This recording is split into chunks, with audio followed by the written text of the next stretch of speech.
Hi friends, ఇప్పుడు match formula ఎలానో చూద్దాం. ఏంటంటే ఇందులో మనకు ప్రోడక్ట్స్ ఉన్నాయి,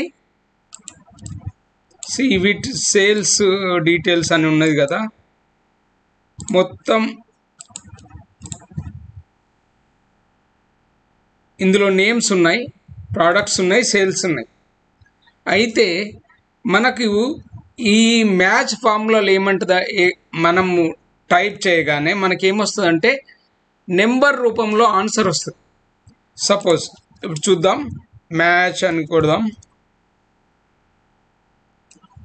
మ్యాచ్ వచ్చింది కదా. లుకప్ వాల్యూ ఏం చూస్తున్నావు? నేను ఈ పేరు చూస్తున్నాను. ఓకే.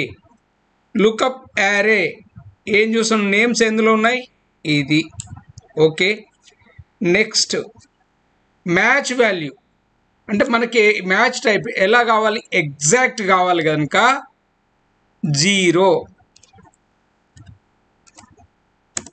చూడండి, మనోజ్ అనేట ఆయన నెంబర్ ఎంత? 5.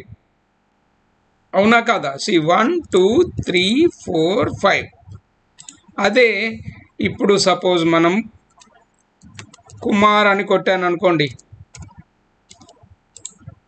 కుమార్ 3rd. లేకపోతే ప్రవీణ్ కొట్టామనుకోండి, ప్రవీణ్ 2. సో ఇలా వస్తుంది. ఇది వెరీ ఇంపార్టెంట్ ఫార్ములా. దీన్ని మనం VLOOKUP తోటి, HLOOKUP తోటి వాడొచ్చు.